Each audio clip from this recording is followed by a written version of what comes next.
Hi, welcome to Well-Read Wardrobe. I'm Christin, and it's been a long time since I said those words.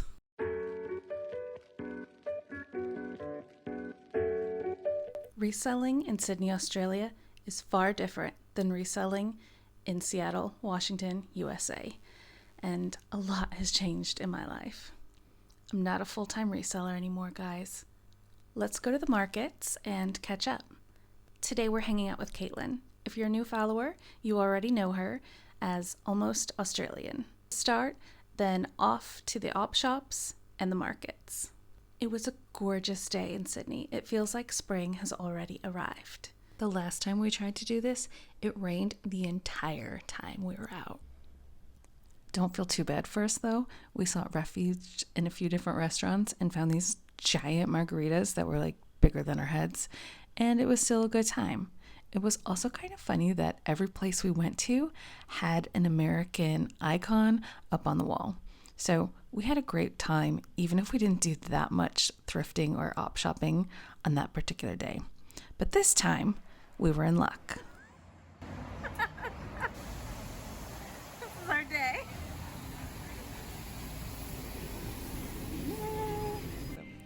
Welcome to the Inner West. Yes, we're back here again. Prices will be high. I've got like a little black dress thing going on. This is not going to help me unless I throw a pop of color over a little black dress. You look like Easter. I'm like, beige. Maybe I need to lean into the Beige. Easter vibes.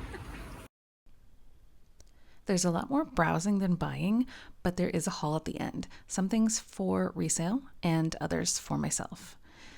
Look, Princess Polly, do you remember when I was so excited to find that in the States? It's an Australian brand. And this, naked, not to be confused with nudie jeans. There always seems to be a lot of Zara at this particular shop, which is a brand I tend to like, actually, in my real life. Sports Girl is a new to me brand. I just learned about it since moving here.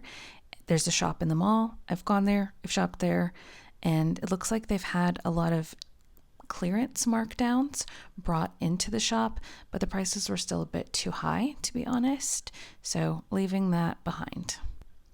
I will say that not being a full-time reseller has now given me a lot more room to be choosy and to really only take home what I know will bring in a profit, be a quick flip, or it's just something that I really like and so I want to have it in my shop.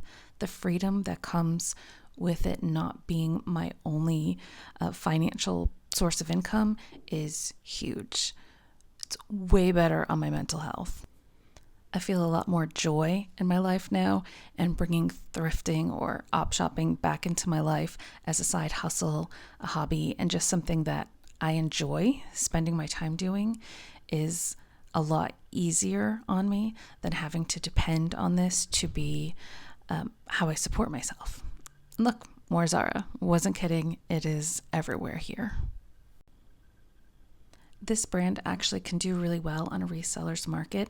Certain pieces are going to be like Instagram influencer favorites, and those will still do well on a secondhand market.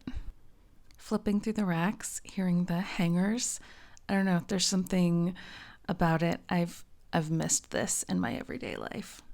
All right, now here we have the brand Kukai. I remember being very excited to find this back in the States as well, and it's a pretty standard brand here in Australia. Gonna leave that one behind as well, and just seeing if Caitlin wants to take a look at that Zara jacket. It's definitely her style, don't you think?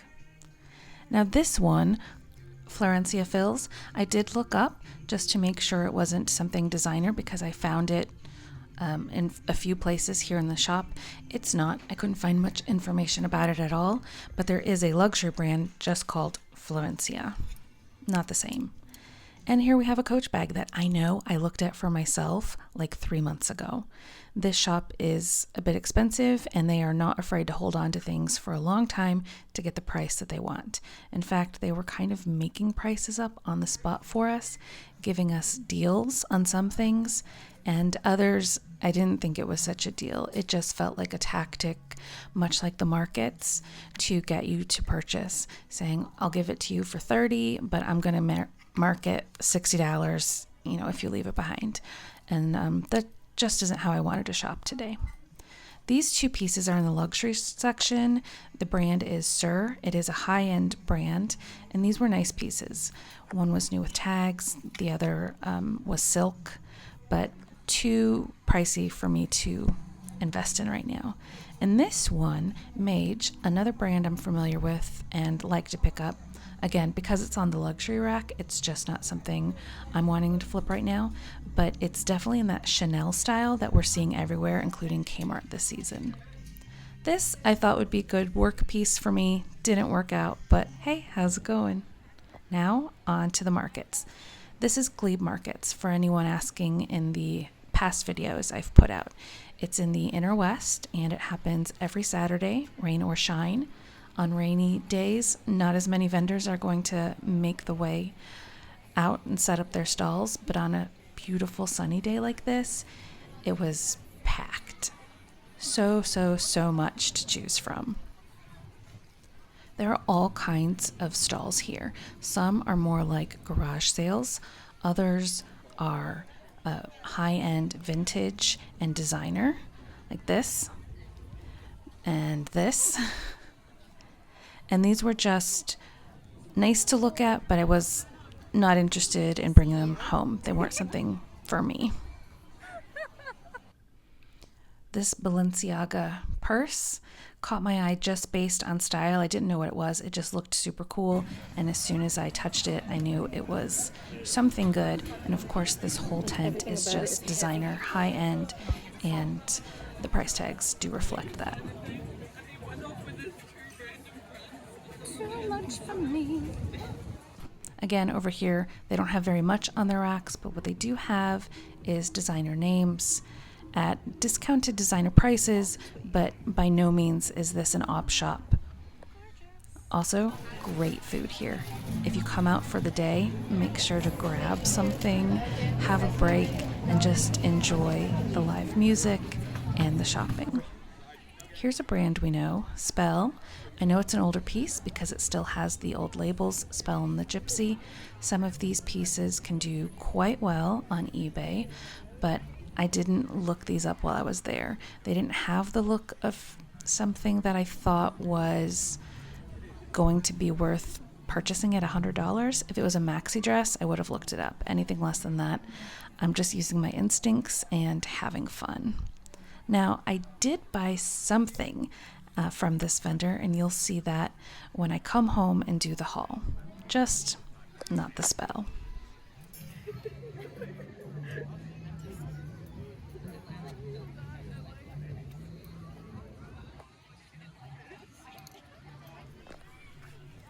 Some vendors have so much to look through, you could really spend the entire day here if you wanted, which maybe next weekend.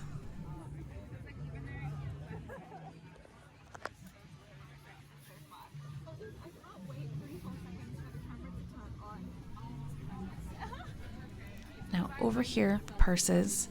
These grabbed my attention, especially that bag we see standing in the back. That is Kate Spade. It has a scalloped edging at the bottom, and I thought it might match the wallet that I'm currently using. Also Kate Spade, scalloped, but it wasn't the same, so I left it behind. This metallic gold Coach bag I really liked and was thinking about getting it for myself, not for resale. But look inside. Do you see what I see? I'm going to point it out. The F means factory. So this is a Coach factory outlet bag, and at $200 Australian, I think it is too overpriced for me. That's my personal opinion. And if you love it enough, does it matter if it's factory? Probably not. The quality is still going to be good, just not for me. Now, do you see what I see over here in this pile of shoes? Is it too good to be true? Zooming in. Can you spot them? Well, I picked them up and I'm pretty sure they're fake. Let's take a look at those red bottoms and tell me if you agree. Is this Christian Louboutin? Did I leave behind a gem? I don't think so. Looking inside, it looks fairly worn and not quality materials. And then when you flip it over, super worn. Not to say that the authentic ones don't get worn if you're wearing them, on a sidewalk, but this looks off to me. Not to mention how it's presented. If they had the real authentic item, I don't think they would have put it on the ground with other no-name shoes. I think they would have put it up high, knowing that they had something good. So we're going to leave these behind as well. And just a reminder to do your due diligence. If it's too good to be true, it probably is.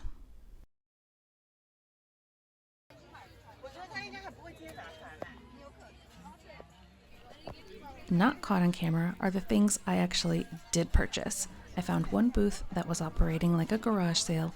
They had things in my style. I bundled them up. They made me an offer, and I took a bunch home. I'll be sure to show you when we make it back later today. For now, it's time for us to move on to those giant margaritas. Will this be how we do it every time we go out? I hope so. Fun and friendship.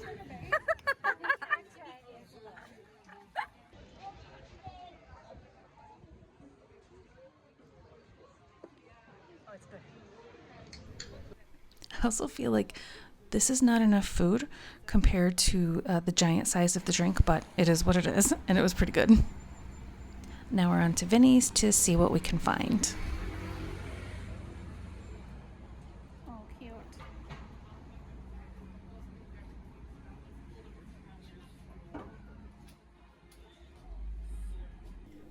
This label, My Square Pet, caught my eye. I wound up looking at it later, and it's an early 2000s label that is no longer being made as far as I can tell. It was an Australian duo, and should I have gotten that dress? It was silk, probably made around 2008. Maybe. It was pretty cool. Just flipping through, seeing what's new. You just saw me pass up on an Isabel Marant, not a Target collab, but still I decided to leave it behind. The thrift price was 70 Australian, which is just under 50 US dollars. And I didn't even look it up. I just didn't think that was going to be something I brought home with me. Again, having the freedom to be choosier is really good for me right now. I am having a lot more fun with that freedom.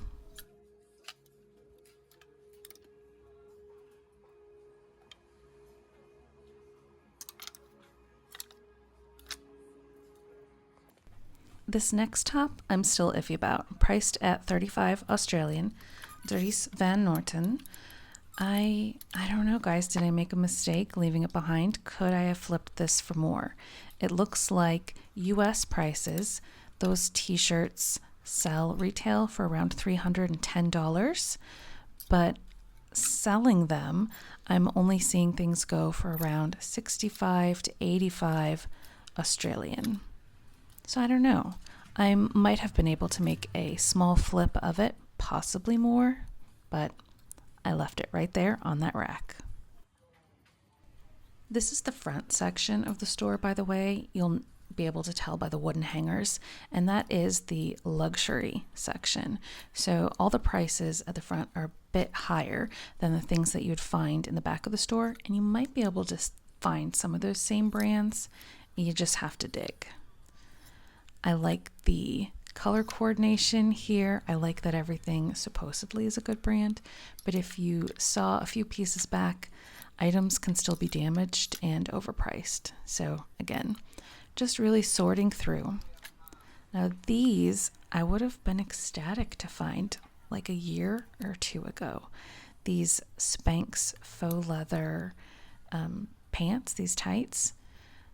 It seems like they're making a bit of a comeback, but I don't know if I want to invest in them for a secondhand shop again. So yeah, a lot of cool pieces, just nothing that was really calling to me, hey, bring me home. These shoes I thought were really cool.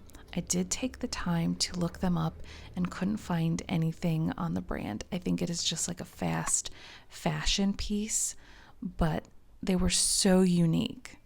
What do you think? Are they your style or no? I did leave them there, but I thought they were really cool, and they might have actually brought in a decent amount of money even without being a brand name, just because they're so unusual.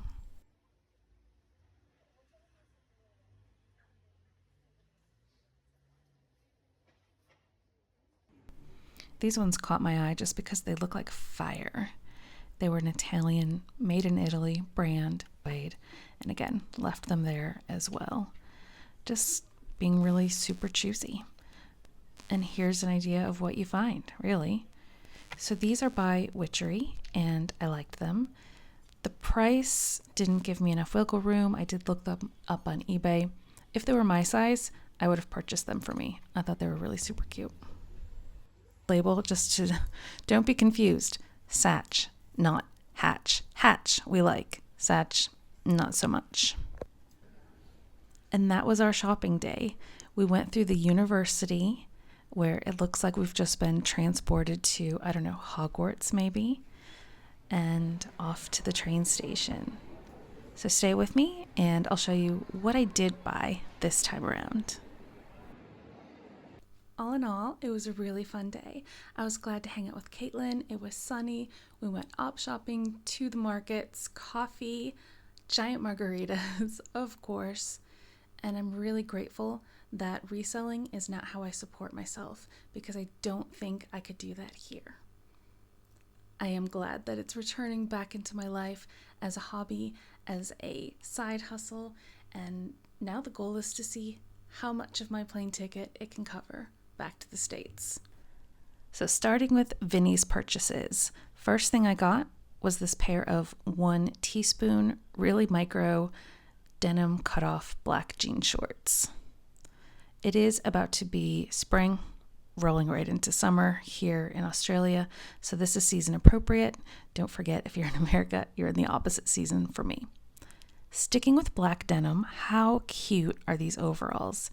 If you look close, you can see the floral print right there on the cotton denim, and they were only $30.